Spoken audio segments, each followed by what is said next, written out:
So, latest update on the Indonesian impasse and the Indonesian protest is that currently, as we speak now, 10 people have been confirmed dead, with over 100 people sustaining various degrees of injuries. Now, human rights activists have also revealed that over 3,000 people have been detained in the means to curb the protests and bring peace into Indonesia.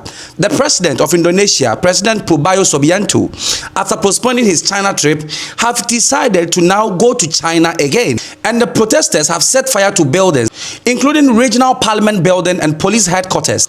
And they have also ransacked homes of prominent politicians. And the government, Prabowo Subianto, has done a lot of measures trying to put away the protests. Some of them is that he has taken away the 50 million housing allowance for parliamentarians. Again, some parliamentarians have been suspended, especially those who made terrible remarks against the people of Indonesia. And the House of Representatives have also stood against the rising salary of member of parliament and also curb overseas travel of lawmakers. So these are all measures which has been put in place. However, the people seem not to be happy with all these measures which have been put in place by the parliament. And the last one was that the president also ensured that all people are called to the table, including students, workers, so that they can judge and bring a peaceful and lasting resolution to this protest in Indonesia. But the people kept protesting. So the government has also released the military, who in turn are ensuring that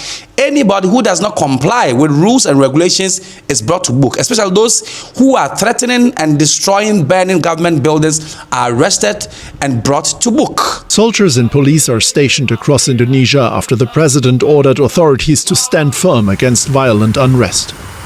Special units patrol the streets looking for unauthorized protests. Many groups, including students, have decided to protest more peacefully in recent days. Parliament works too much for their parties. They should cut back on that. Stop putting the parties first and focus on the people instead. That's where real policy change will happen. If not, we'll likely be back here. Students say their demands for reform remain unanswered. The president has revoked perks for some lawmakers. But this MP from the largest opposition party says it's unclear how those promises will take shape. The president's statements are fine, but what people need now are concrete actions. If it's just statements and more security forces, it only silences those who want to speak out. Although the economy is not in a bad shape overall, recent layoffs and higher taxes have fueled public dissatisfaction.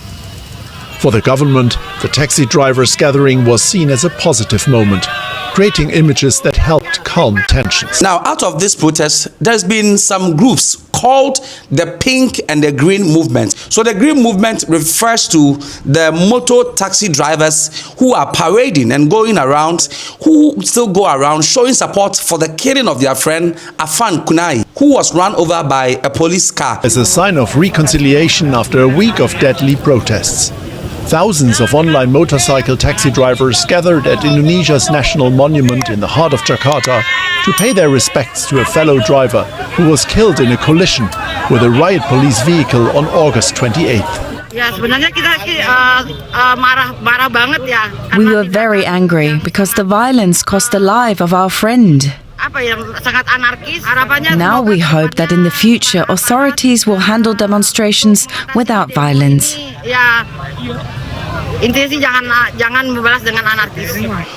And the Pink movement refers to women groups who have come out to condemn the act of the government. They came with brooms symbolizing that the government should sweep away all the corrupt practices in Indonesia. Of Pink, protesters in Jakarta are marching against police brutality and wasteful government spending. Hundreds of women on Wednesday carried brooms, which they say symbolized a need to sweep away the state's dirt. Led by students, workers, and rights groups, protests have spread around the world's third largest democracy. They intensified after a police vehicle hit and killed a motorcycle taxi driver last week. On Wednesday, Indonesian authorities fired one of the officers involved in the death in hopes of quelling the protests. Several have died in the demonstrations, which have sparked some looting and rioting, and have been met with tear gas and rubber bullets. President Prabowo Subianto said the military and police would stand firm, and that some of the unrest bore the signs of terrorism and treason. The fired officer, one of 7 in the police vehicle that hit and killed a motorcycle driver, said he never intended to kill anyone and was only doing his job. Now, despite being invited to Parliament for a jaw discussion, students in Indonesia or student group who were part of the protesters still went to the street and even protested peacefully in front of the Parliament building. Now, what is their concern? They are saying that despite the fact that the government called them, they are not convinced that their petition is being attended to, and so they are protesting again. Perks and police brutality. The protesters in fact feel their concerns were not adequately addressed despite meeting with members of the House of Representatives. Shouting slogans and also raising banners, they've denounced recent government actions demanding concrete steps and meaningful dialogue.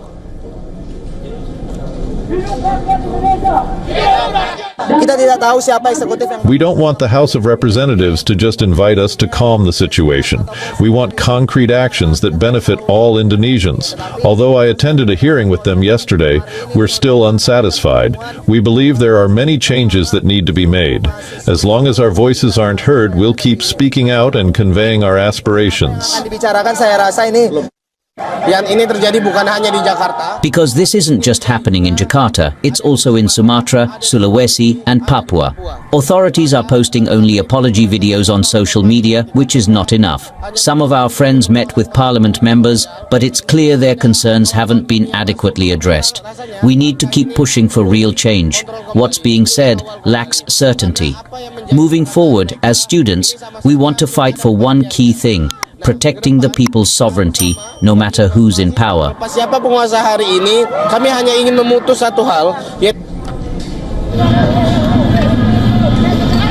The protests began in Jakarta last week, rocking the world's 3rd largest democracy, and have ever since escalated nationwide. A police vehicle hit and killed a motorcycle taxi driver on the 28th of August, fueling further unrest. The rights groups report 10 deaths in the protests, which have also sparked looting and rioting. The protests have forced President Prabowo Subianto to revoke some perks for the lawmakers. He's ordered for a full investigation into the incident and has vowed to take action against. And President Prabowo Subianto, after postponing his China trip, has finally left the protest in Indonesia and gone to China. Now, what was the focus? China was celebrating 80 years of Japanese aggression towards them. And so they've gone to celebrate with them. And then this trip was also to reunite the Indonesia-China relationship and trade agreement.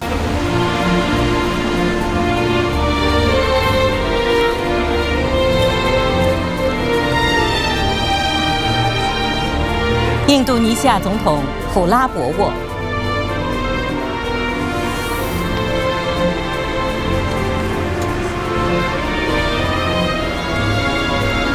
引领下，双方开启了共建命运共同体新篇章。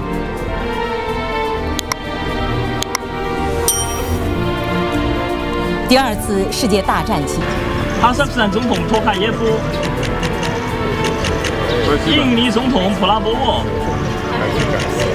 Thank you for being here. 亚美尼亚总理吉夫人，西哈莫尼国王。上合组织天津峰会9月1日结束，本次峰会发出了捍卫2战胜利成果的正义声音。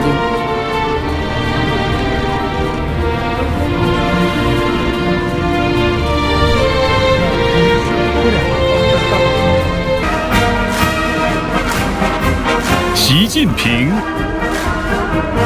李强、赵乐际、王沪宁、蔡奇、丁薛祥、李希、韩正等党和国家领导人来。 So guys, this is the current update with regards to the Indonesia protests and impasse. What did I leave out? Did I leave anything out? If you're Indonesian and I left anything out, leave it in the comment section. I'm going to read it and make another video about it, hopefully. My name is Kweku Africa. It's a wrap for today.